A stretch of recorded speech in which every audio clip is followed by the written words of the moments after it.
Oh my god, this man won't die. The Emperor possessed his body? He can just do that? Today I decided to delve back into some 40k lore to learn a bit more about the Blueberry Man himself. But of course, if you guys haven't already, please go and support Pancreas. He makes incredible lore videos. Link to the original is at the top of the description, as always. There are many chapters of Space Marines in the Warhammer 40k galaxy. Each of them is unique in their own way, for better or worse. For better, you have the Blood Raven's heroism in the face of constant treachery and hardship, as well as rampant kleptomania. Or the Lamenter's unflinching resolve in spite of the universe doing its best to step on them at every given opportunity.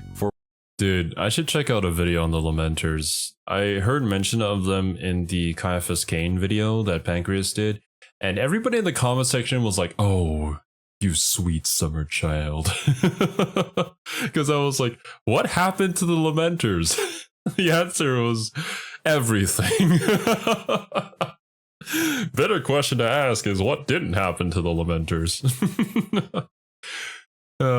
Just hearing all those descriptors from you guys is really funny. Made my day. For worse, you have the Blood Angels, who, while quite noble and cultured, have a tendency to devolve into rage monsters every now and then. Or the Space Wolves in general. The Viking LARPers are worse in every regard, there is no better. But everything needs a default, something to look at and recognize as being the average, the standard metric by which all others are compared to. And as far as Space Marines go, this would be the Ultramarines. Not excelling at anything but good at everything, they're more or less the golden standard of the Adeptus Astartes. This is I think there was a point in time in the Warhammer lore where they were just too OP because of a particular writer just kind of like favoring them or like trying to sell more units of them, I suppose. I guess it kind of worked out, maybe. I wasn't there, obviously, when that happened, so I can't really say my opinion about it, but they are the standard Space Marine that you would think of if you think of 40k. Gotten them the reputation as Mary Sue's, which, to be fair, at least in the early days of Warhammer, was more than well deserved. I would say nowadays that it's waned away, though it will never fully be gone, both due to the past intense favoritism, and because some people are always going to complain that their favorite faction isn't the poster boy of the setting, so obviously the one that is just the worst thing ever. And Mary Sue tendencies aside, all Space Marines come from a source, their Primarch, the father of the Legion. And while the Ultramarines may in many ways be the average Space Marine, the vanilla ice cream of the Adeptus Astartes, I propose that their Primarch is anything but. Roboute Guilliman is my favorite Primarch, and indeed the one I consider to be the greatest of them all. Well, I don't think it's controversial anymore to say that he's become a pretty cool guy. Saying he's the best might raise some disagreements. But let me tell you his story, and hopefully you too will see why Roboute Guilty Spark truly is the brightest of the Emperor's sons. Roboute Guilty Spark?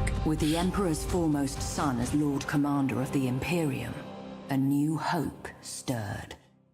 Roboute Guilliman is the Primarch of the Ultramarines chapter / Legion of Space Marines, and was the 8th one found by the Emperor of Mankind. Before that, though, it's of importance to note that he was one of the only Primarchs to land on a world that wasn't a complete shithole. Macragge was more or less ancient Rome mixed with ancient Greece with better technology. It even had limited spacefaring capabilities, despite the Age of Strife making such things all but impossible for most other worlds. Now, oftentimes it wasn't exactly a nice place to live. They had the attitude of Spartans towards having children. If they're weak, off the cliff they go. If they aren't, it's time for military training at the ripe old age of 6. But, you know. Okay. I guess that actually explains a lot of things about his design as well. His design does kind of invoke like a Greek or Roman aesthetic. And I think he even wears the, I don't know what it's called. It's like the olive leaves that are kind of tied together on the head, or I don't know if they're olive leaves. But I suppose it really shouldn't be all that surprising given how like so many factions in 40k are basically just real world nations mixed together with a little bit of something else. No, compared to planets like Chemos or Nuceria, I'd take a bit of child soldiering any day of the week. Builds character, as well as grip strength when you have to fight your bunkmate to the death for the last scrap of roast boar. At least the continental crust of the planet was made of cardboard like it was on Vulcan's homeworld. Guilliman was found by Connor Guilliman as a baby, who was an influential ruler and all-around swell guy who pushed towards meritocratic reforms and generally making things nicer for everyone. Unlike any other Primarch, however, he also had a mom. Technically only Connor's seneschal, which is a fancy way of saying secretary in medieval speak. Tarasha Utin would help raise Roboute into the man he would become alongside Connor, and indeed, when faced with problems, Guilliman would frequently think on her advice on how to handle the matter. Must have been one hell of a smarty pants if the son of a god was willing to bow to her advice on matters. As for Connor, however, he was a man trying to push for societal reform in a civilization that was essentially ancient Rome in space. If you aren't sure why that's a bad sign for Connor's future, do some reading on the Gracchus brothers to see how murdered after political stalemates.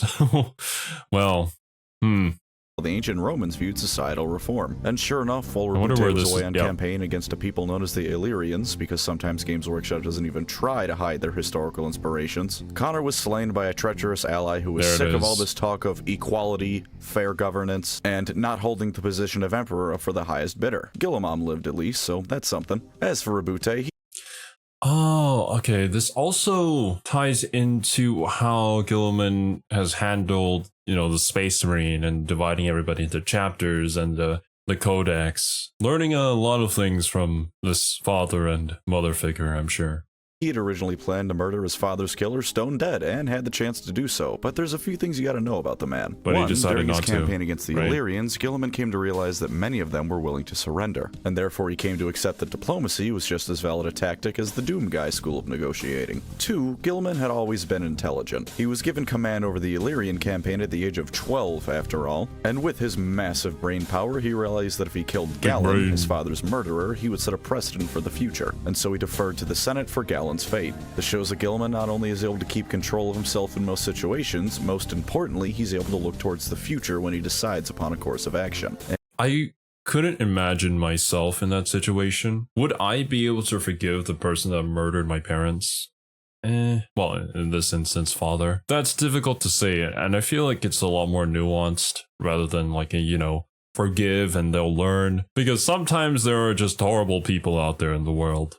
And if you forgive them and let them go, then maybe they go and hurt somebody else. And is that your responsibility now because you release them and they hurt someone? But of course, in this instance, I feel like it's more of just to show us as the readers of the story. Guilliman is someone who, as Pancreas said, is somebody who can keep his cool in situations, even personal situations to him, and thus would be a great leader to the Space Marines. And you'd best believe I'll be coming back to that personality trait later in the video. As for Galen, Of the course. Senate decided that he would be ceremonially beheaded on a fancy rock, both another there you historical go. allusion to Rome and something that would become standard practice amongst the Ultramarines if they found any traitors in their ranks. Guilliman himself had won the I Senate see. over to his side and pushed his father's dream into fruition, turning Macragge into a realm where you need to earn your place in life, not simply be born into it. When he was found by the Emperor, Guilliman had been ruling for 5 years and Macragge had turned into quite the little empire, having annexed several systems purely Nice. through diplomatic means and was on its way to acquiring many more. This would become the basis for the realm of Ultramar as we know it in modern 40k. Once Guilliman was put in command of his Ultramarines, the 13th Legion and the one whose gene seed was derived from none other than himself, he went to work throughout the Great Crusade in a way that no other Primarch managed to equal.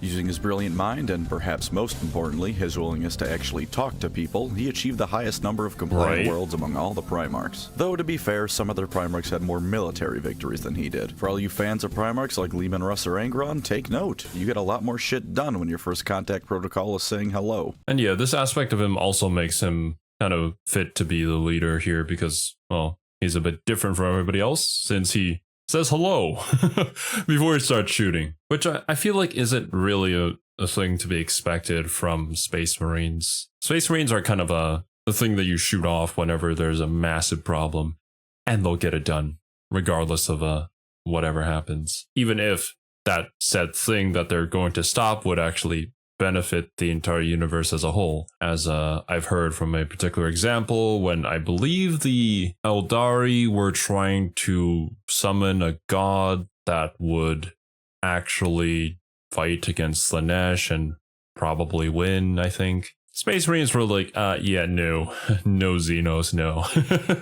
I think that's what happened, but memory can be a bit spotty here and there sometimes. Also possible that upon seeing his immaculate jawline, many planets willingly joined the Imperium for no other reason than that. Can't say I blame him, Yeah, I mean you could cut true. diamonds with this man's chin. On the topic of other Literally. Primarchs, unlike many of them, he had a damn fine head on his shoulders, though to be fair, he still had his flaws. He ensured that planets he brought to compliance Everybody were turned has. into model worlds for the Imperium, or at the very least that the taxes arrived on time and they had a standing army. That way, things wouldn't just melt the moment the Ultramarines left the system. He wasn't like Angron, where planets would surrender in fear of the World Eaters showing up and then be butchered anyways, nor was he like some of the other loyalist legions such as the Space Wolves, whose barbarity, while at least in part a cultivated appearance, didn't exactly paint the Imperium in the best of lights. He was more than willing to listen to the counsel of others, though at times he was arrogant and thought his way was certainly the best way unless shown otherwise. For instance, Alfigon was not much of a fan of Guilliman due to his dislike of the tactics Omegarius most favored, believing them to be rather dishonorable. To be entirely fair to Guilliman, targeting civilian populations isn't exactly the nicest thing to do, but it did get results as far as the Great Crusade was concerned. And it was Corvus Corax who taught him many lessons about how irregular tactics and use of understrength units could still carry the day, which was something Guilliman, with his Romanesque mindset of ranked formations and the like, had trouble adapting to. Nevertheless, it's interesting to see how all these things that he's learned has also shaped him as a person, thus giving him the qualities that he has, both good and bad. Because yeah, it does just make sense that the way that he thinks was obviously shaped by like more Roman philosophies, and the way that he fights is also the same way, but it's also not the best way at all times, and so he has to kind of learn to back off sometimes, even if he thinks he's right. That's not always going to be the truth. Despite any dislike he may have held for his brother's tactics, he respected all of them for their abilities, even if he felt they weren't something he should incorporate. He even had what he called his dauntless few, brothers he felt that fighting alongside he could win any war there was to fight. They were Leman Russ, Ferrus Manus, Rogel Dorn, and Sanguinius. And with that bit about Corvus being said, while Guilliman may have had trouble coming up with novel ideas, once he found a way to incorporate something into his own tactics, he was going to find every conceivable way to improve and expand upon them. Basically, you can wrong foot him once, but the next time you try and use the same trick, he's going to put you in the dirt. Corvus even admitted he could never beat Guilliman in simulations from that point forward. He might win a battle, but never the war. While many planets under his jurisdiction were still hellholes even after his restructuring of things, which funnily enough includes Nuceria, I propose there's reasons for this. For instance, in the specific case of Nuceria, I think it's likely he avoided dicking around with it because it was Angron's home, and while Guilliman was technically in charge of it, he probably didn't want to piss off his brother by screwing around with his home planet. Not that probably not a good idea, two shits, but what are you gonna... I mean, you don't have to know anything about Angron. You probably don't want to piss off anybody by the name of Angron. Do about that. The other reason some planets weren't brought up to snuff 100% was that the Primarchs were required to maintain a certain tempo to their conquests in the Great Crusade, and properly restructuring every planet to turn into a new Macrog likely would have required time Guilliman simply wasn't allowed to have. As a Total War player, I completely understand this. There are going to be times when your campaign movement requires you to go down a particular path because it's just the most efficient path, despite, you know, maybe the enemies knocking on your gates from a different direction, or it being just a better tactical decision to continue moving forward rather than defending a certain point or a city in order to build up those cities' defenses. Sure, you'll lose it, but you can always just come back and take it because it's just for the greater good, you know, of your faction, of course. That's largely just me theory crafting though, so don't take that as the word of God, that's the reason for it. And even beyond not being able to fix every planet up proper, Guilliman still has a few black marks on his record. While he wasn't involved in the destruction of the 11th and 2nd Legions, Guilliman almost certainly benefited from absorbing their numbers into his own, which... yeah, that's right. The 11th and 2nd Legion are, there's nothing about them, right? We don't talk about them. I didn't know that their numbers were absorbed into the Ultramarines, though. Or maybe they were just kind of distributed to all the other factions, because whatever their Primarchs did was just so incredibly horrible. Actually, is there any lore at all about what might have potentially happened there? Any mention or any, like, plausible theory? Or is it still just completely open-ended to our interpretation? Likely helped him bring as many worlds into the Imperium as he did. He was also one of the Primarchs, the other being Rogel Dorn, who came up with the idea that the memory of what the two missing ones did should be removed from the minds of the rest of the Primarchs, showing that if nothing else, Guilliman is above a little bit of Cloak and Dagger 1984 style. His most colossal fuck-up, however, is likely the time he helped the Emperor turn up the heat on the capital of Lorgar's world Monarchia by a few thousand degrees. When the Emperor came down on Lorgar for spreading the word that Big E was a god, he chose the Ultramarines and Guilliman to help him burn it down. down. Humiliated and forced to kneel before his creator and his brother, Lorgar would come to resent Guilliman and the Emperor, planting the seeds of the Horus heresy. Guilliman didn't hesitate in the slightest to do what the Emperor asked of him, but privately felt discomfort over it and felt that it had irreparably damaged relations between the two legions. Yeah, I don't think you need to be a genius savant to figure that one out, G-Man. Going forth, we enter the tremendous fun times of the Horus heresy. In Guilliman's case, he was initially in the dark about Horus's treachery, and when Horus ordered Guilliman to embark on a good old-fashioned orc cleanse alongside the word-bearers, he was happy to oblige. He felt it was a good opportunity to begin mending relations between the two legions as well as himself and Lorgar. Unfortunately, it was too little 40 years too late, and Lorgar had become corrupted by chaos by this point. On the planet of Kalth, what was intended to be a casual orc genocide turned into a bloodbath as the word-bearers turned on them and began decimating the Ultramarines. Nearly half the legion was destroyed, and Guilliman himself was vented out into the vacuum of space without a helmet. For most people, this would have understandably guaranteed their death. Guilliman decided that breathable atmosphere was for pussies and began punching word-bearers so hard their heads exploded. After that, Corpharon stabbed the Primarch with a chaos-corrupted blade, much like Horus was, in order to turn him to the traitor side as well. Guilliman's response was to punch Corpharon so hard his heart briefly stopped. The word-bearers were driven off as, despite their sudden betrayal, giving Guilliman any amount of time to breathe and form strategy means you've already lost the battle. Things after this don't get any better for Guilliman, however. Lorgar and Angron raised merry hell in the realm of Ultramar with their forces, and as Guilliman was chasing them around, a blanket of warp storms cut him off from the rest of the galaxy. He decided that if he couldn't confirm the Imperium was still standing, he would act on the assumption that it had fallen and it was up to him to carry on its ideals. Thus, he created the Imperium Secundus, both to carry on the Imperium's torch and to round off the Roman Empire references with his very own Byzantine Empire. I could be getting this wrong, but I think the Chaos Storms that appeared were because of, what was it? Cadia falling, right?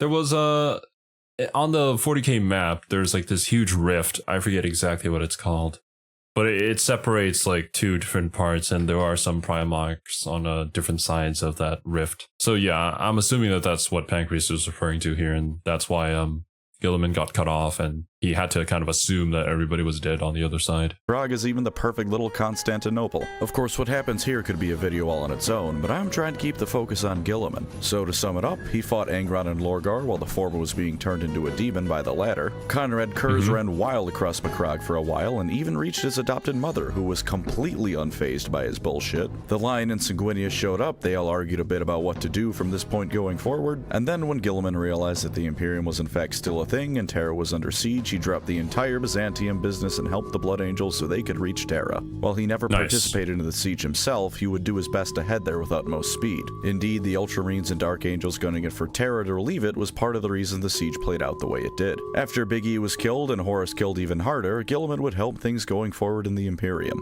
He of course participated in the Scouring, the driving off of all remaining traitor Astartes to the Eye of Terror, and Games Workshop's next big project to avoid doing any work on the old world. He also penned the Codex Astartes, which divided all the legions into chapters. Oh my god.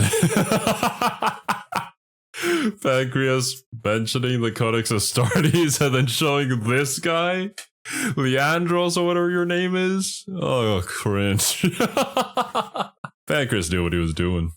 We know them now. Not all of his brothers were a fan of this, but eventually he got his way. One day he came into contact with Fulgrim, and as the two fought, Fulgrim nearly cut off his damn head. Fulgrim's sword was also poisoned, because of course it was. Locked away into stasis so that he could never truly die, for 10,000 years his body was held in public display Lenin style, and eventually where he lay would become a site of holy pilgrimage. During this time, the Imperium would become what we know it as today. The worst place you could ever possibly live. It was okay, I see.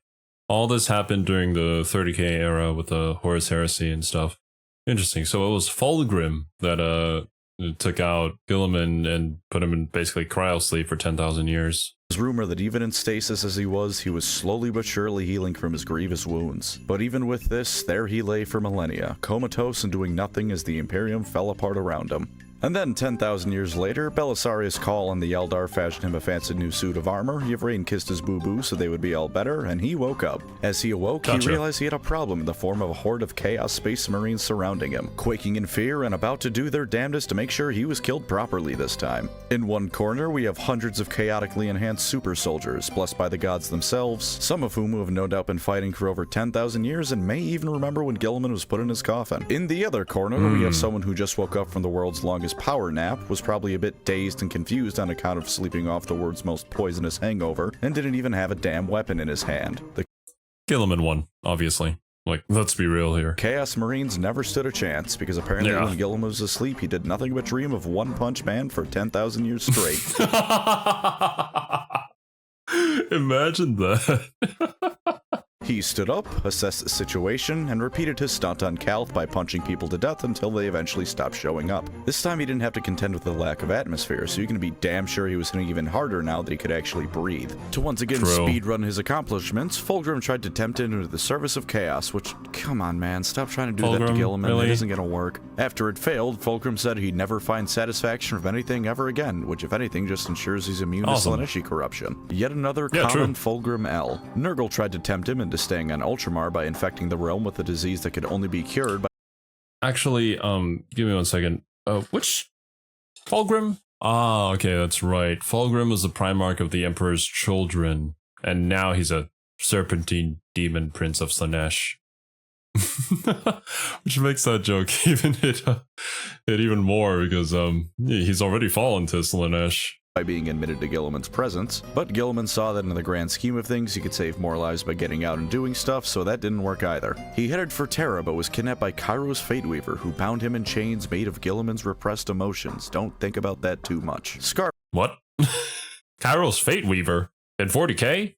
I guess the demons are shared, so makes sense. Scarbrand decided to try and break Guilliman out so he could kill him himself, because all the Chaos Gods just want to get on the party, apparently. And the Harlequins led Cypher to him to help him break free with his head still attached in exchange for being allowed to see the Big E. He also cut off Scarbrand's head during all of this, which is always a cool thing to see, because Khorne demons can go back to the hell they crawled out of. He reached Terra via the Webway with Eldar help, only for, surprise, Magnus and the Thousand Suns to have followed them, and now it's time for a battle on the surface of the moon. Magnus nearly had him dead to rights, and then the Custodes and Sisters of Silence showed up, and Magnus got shunted back to the warp. He had bruh.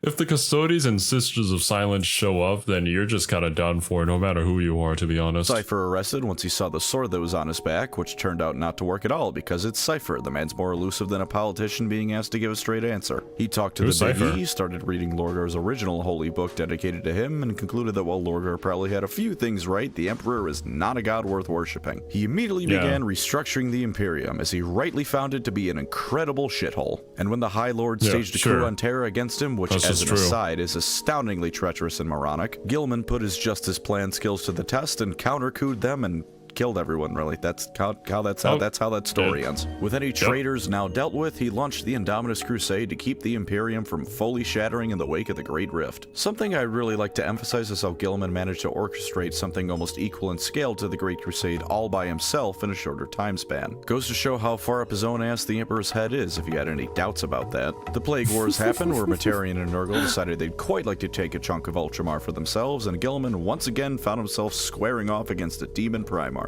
Mortarion stabbed him with a needle filled with some super disease, the titular godblight of the novel Godblight, and it killed Guilliman for real this time. Then the Emperor possessed Guilliman's corpse, told Mortarion that he was an asshole but could still be saved, and lit Nurgle's garden on fire before resurrecting the Blueberry Wonder. You might say— oh my god, this man won't die.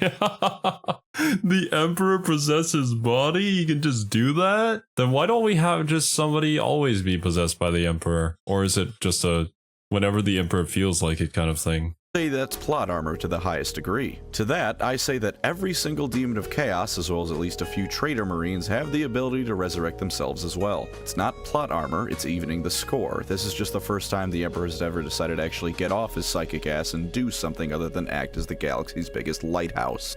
Oh, that was the first time? I see. I don't know about that. I mean, fair point that, yeah, the demon side, they can just resurrect whenever because, you know, they're tied to the warp. But, like, what a way to do that. That just, you know, makes me think, why didn't the Emperor just do that before in the first place? To literally anybody else. And then he can walk around and actually tell everybody that they were all incredibly wrong. Yeah, I don't know. What do you guys think about that moment? Was it pure plot armor, or was it actually just, as Pancreas said here, evening the scores?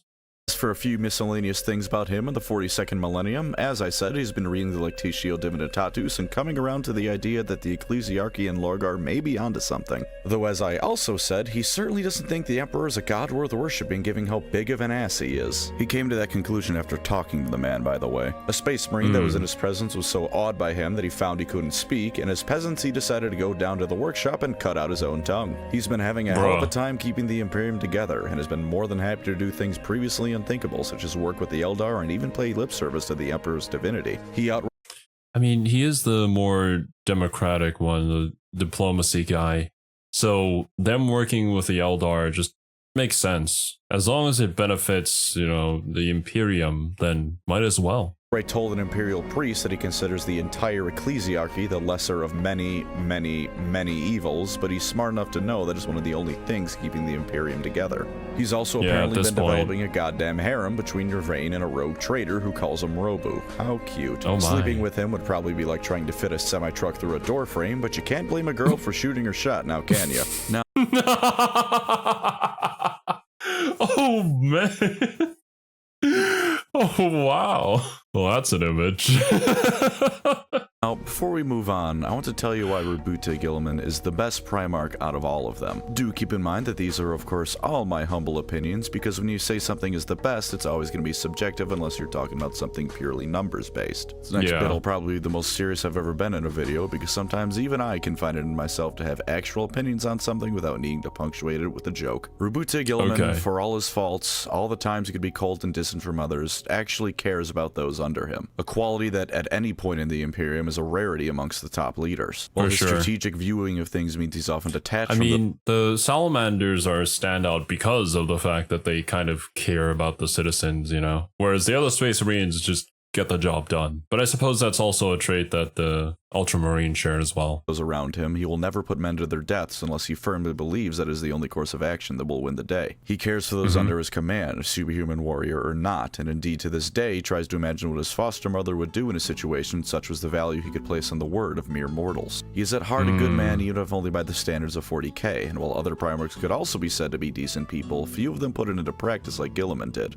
It's one thing to lament you left a planet in shambles, it's another thing to nut up and actually fix the thing. He's also quite possibly the only Primarch capable of even remotely bringing the Imperium back from the brink. War is well and good, and in 40k you need to be capable of doing some fisticuffs to get anywhere in life, but only being good at war is something that only Khornate demons can get away with, and Guilliman is the ultimate statesman bar none. Not even the Emperor himself can compare, in my opinion. You need to keep people fed and supplied, you need to make sure industrial centers are kept up and running, you need to make sure supply chains are kept up and running so the people doing all the ultimate statesman.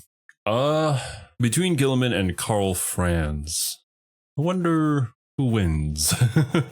For those of you guys who are more knowledgeable about the lore, I'm actually very interested to know what your comparison is here, who you guys think is a better leader. The fighting can keep doing all the fighting. Guilliman knows all this. He knows this and knows how to optimize it so that everything is actually run well. Places he administers succeed because they actually perform well, not because they have infinite amounts of bodies that throw at the problem and eventually will drown the problem out in corpses. Guilliman is perhaps the only Primarch capable of seeing the Imperium from its worst enemy, itself. He's also one of the Primarchs who consider the ideals of the Imperium more important than the Emperor. In fact, he never considered the Emperor his father, only his creator. Quite frankly, he didn't like the Emperor, always holding it against him how he was forced to raise Monarchia to the ground, even if only in private. As far as to be fair, the Emperor's the Emperor.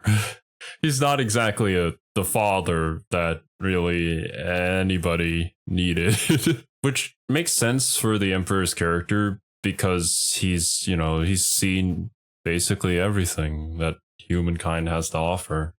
And he knows the path that needs to be taken, but that doesn't necessarily make him the greatest person. And me saying this would obviously get me beheaded and branded as a heretic, but just like judging from his character and his position in the story, I feel like that makes a lot of sense for him to not be the greatest father figure out there. So Guilliman kind of taking his foster father and mother as like his inspiration and the way that he thinks about the world it makes a lot more sense for him and is also, I would say, a good thing for mankind as a whole. Roboute cared, his father was Connor Guilliman, but he knew that while it certainly had flaws, the ideal of a united mankind is one to strive for in this mess of a galaxy, and he genuinely believed that he was one of the best suited to do this while commanding the best legion around. You can call it arrogance, but I don't think it came from a place of I'm better just because I am. He could certainly be arrogant, but he genuinely felt he was the best man for the job in many cases. And while this won him many enemies amongst his brothers, he rarely if ever held it against them. In fact, Guilliman also possesses a quality almost no one in this godforsaken setting does, the ability to admit when he's wrong. When he was introduced to tactics he never considered or even knew of and was proven why they were effective, he would immediately implement them into his own. You might need to beat it into his head a couple of times, but eventually he will come around, and when shown that what he is doing is objectively wrong, such as when it was revealed that the Imperium Secundus was unnecessary, he immediately cancelled the whole thing and gunned it for Terra with all speed once Sanguinius made it through the traitor blockade around Macragge. Despite his occasional arrogance, he has humility, or at least the common sense to admit when he's wrong. Guilliman also, and this to my knowledge is quite unique amongst the Primarchs, also looks towards the future in a way that goes beyond just trying to make things better in the now. Rather than whine about the past and be blinded by the present, he plans ahead. When Rogel Dorn was busy banging his head against a brick wall because Pertarapo politely asked him to,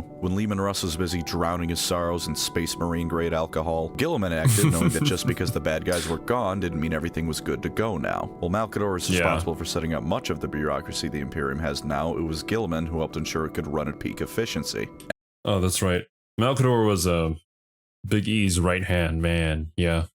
I learned about that when I was watching the Emperor Texas speech. And while the Imperium today is an utter waste of lives and resources, it says something about Guilliman's abilities that even after 10,000 years, it's still running at all, even still only going. barely. As for the Codex Astartes, you can argue that it was a waste of using the Space Marines as a combative force, that they should have been kept together as legions to beat things to death with. That argument has merit, but even if you think he was entirely in the wrong with reorganizing the remaining Marines, you can't deny he was actually thinking ahead when he did so. He was trying to prevent something like the Horus Heresy from ever happening again. He was using his goddamn brain and trying to make things easier for the future. Maybe you think he succeeded, maybe you think he's an idiot, but he did something to prepare for the future, rather than either wallow in the past or stew in the present. And yeah, I get that it's understandable that the Primarchs weren't thinking ahead like the Oracle of Delphi or some shit. If someone stabbed one of my parents, I probably wouldn't be in the best state of mind either. But Guilliman did his best to rise above and plan, flawed though his approach might or might not have been. And the reason I think he's the best beyond all others is this. Guilliman, unlike any other Primarch, failed while he was on his home planet.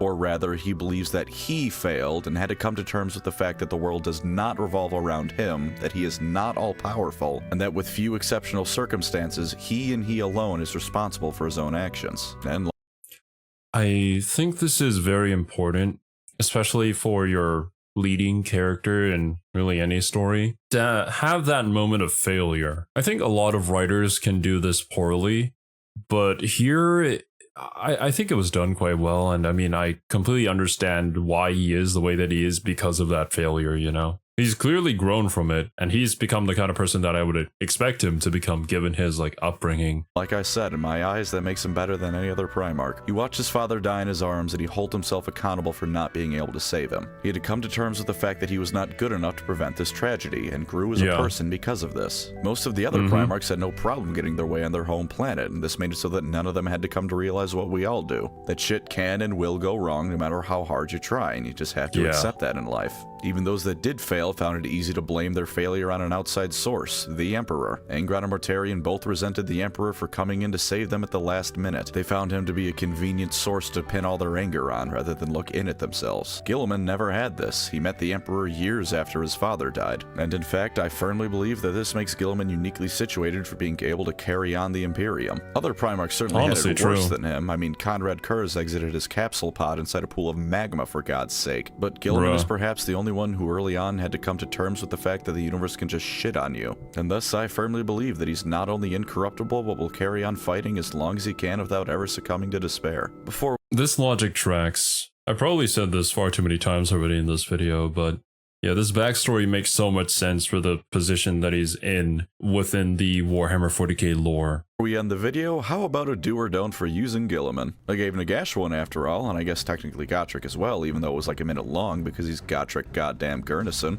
I should state that this will be for 40k and not 30k because I do not care for the Horus Heresy. For lore positives, Guilliman is the man in charge of the Imperium, so if you want the ultimate personification of a commander leading from the front, you can't do any better than him. If you like Space Marines, well, he's the father of about 50% of all the Loyalist chapters in the galaxy, since Ultramarine Gene Seed is the most commonly used, so it's hard to do better than him in that case. If you like the Imperium being about as close to lawful good as it can be, you'll also want to grab Guilliman. And if you like the idea of your soldiers being led by divinity, you can't do much better than one of God's sons. Also, badass bureaucrats, mostly an oxymoron in the real world, but very much in place here. Also, look at his model. I know GW has had problems with way over designing their models, see the Adeptus Mechanicus, cool. but given that he's both the son of the Emperor and currently the only Loyalist Primarch available, I think it's fine here. Absolutely stunning, and his face isn't too derpy either. For tabletop positives, Guilliman hits like a truck. This is of course to be expected, being Makes a Primarch sense, and yeah. all. His ranged weapon can chew through weaker hordes and even lightly armored infantry with ease, and can be good for at least shaving a few wounds off more heavily armored targets. Given that he also wields the Emperor's sword, he's pretty good in melee too. 6 attacks and an AP -4 and causing D3 mortal wounds on an unmodified wound roll of 6, it's gonna put the hurt on most targets. For more armored targets without an invulnerable save, he can also just punch the shit out of them with his massive power fist. While only being AP -3 compared to the sword's AP -4, it doubles his strength rating of 6 rather than only adding 2 like the sword does. He can also take a respectable amount of damage, rocking 9 wounds, a 2-up save, and a 3-up invulnerable save. Just ignore any Tau railguns and you should be fine for a while. Oh, and the first time he dies on a 4+, he comes back with D6 wounds. So you can kill him, and if he rolls well, he can come back almost full health. That like is a one Necron. impressive middle finger to give your opponent. Of course, as I've hopefully driven across in this video, he's much more of a planner than a fighter, and that's why you really want him. He has to be your warlord if you pick him, and by doing so, you get an extra 3 command points to dick around with. So even if he somehow gets tabled turn 1, you get some guaranteed benefits out of this man. Now, get ready for all these buffs, because Guilliman hands them out like candy. Any units with the Imperium keyword, not just Space Marines or Ultramarines, but the Imperium as a whole, can add 1 to advance and charge rolls within 12 inches of Gorillaman, reroll hit rolls of 1 within 12 inches of Garbanzo Man, and reroll morale tests within 12 inches of Gnome Man. On top of that, Ultramarines core and character units can reroll all hit rolls within 6 inches of him, and reroll wound rolls of 1 within 6 inches of him as well. Finally, Ultramarines infantry and biker units can heroically intervene within 6 inches of him. He is going to make sure your army is running at peak performance, and it has no choice in the matter. As for the lore downsides of using Guilliman, as the rule of the Imperium, he's not going to be participating in a battle if it isn't a major fight. He's got a galaxy-wide empire to run. He can't throw himself into every skirmish he comes across, so keep that in mind if you're a fan of smaller scale battles. Also, if you don't like Space Marines or Guilliman, you probably don't want to run Guilliman, the father of the Ultramarine Space Marine chapter. That should be obvious, but you never know. And of course, if Matt Ward is still giving you an Ultramarine hate boner after all these years, yeah, you're not gonna like Guilliman. Moving on to his tabletop downsides, there's a couple worth considering. You can't put him in a transport, so he's gonna have to footslog it across the table. At movement 8, this could be worse, but 8 inches isn't exactly breakneck speed, especially if you really want put him in a transport. Wait, does that mean that you can optionally, like, say that, oh, I'm transporting my Space Marines around the map, but so-and-so vehicle, and thus that gives him more movement? I mean, that makes sense, but I never realized this was actually a mechanic in the tabletop game. Him to be somewhere specific. Also, unless I'm misreading something, I don't think he can deep strike either, so yeah, he's gotta just run it across the field the whole game. Honestly though, the worst thing about him isn't really anything with— By keyword deep strike, does he mean something like Vanguard deployment in Total War? Just a guess from the context. his stats or abilities, it's his point cost and properly using them. At 300 points, you're going to be hard-pressed to fill out a proper army in smaller games if you include Guilliman. And in larger games, if he goes down, you just lost a massive point investment that was probably also a keystone of your army. Additionally, his auras all requiring him to be relatively close to models means that you can't just keep him in the backline all game and farm easy kills. He's got to get to the thick of things sooner or later. And while he's certainly no slouch in combat, other armies have far better beat sticks and for less points. For instance, the Avatar of Cain. Really shouldn't surprise you, that's who I'm bringing out to compare him to. Caney Boy clocks in at 280 points, 20 points cheaper than Roboute. While Cain doesn't buff his army nearly as well, he can one-shot Titans. If you put Guilliman in a fight with Cain, you are losing 300 points. Losing. You need to okay. I see. It's not a book, so I guess in the actual tabletop, an Avatar of Cain is terrifying. But I suppose from like a Total War perspective, this is the kind of lore that you want fighting with your infantry units, and yeah, just utilizing their character aura. It would definitely be best to pair him up with some sort of guard unit to protect him from, well, said avatars of Cain. I wonder if there's some sort of like long distance unit on the tabletop that's really good for sniping out, lords like these. I think Pancreas also mentioned the Tau railgun or whatever. Balance out risk and reward with the Primarch, because while he's tough, he isn't invincible. And it'll be real damn embarrassing if your ultimate victory plan turns to smoke because Guilliman tried to charge across a field at a pair of Chaos Knights unsupported. He's incredibly strong, but you shouldn't use him as a beat stick. He's a general who can hold his own, but at the end of the day, that's probably your best bet for using him, as a general who can hold his own, not as the end-all be-all combat monster. And that just about wraps up my talk and everyone's favorite Grandpa Smurf. I hope you will embrace Guilliman's superiority alongside me now, or at least look at him in a bit of a different light.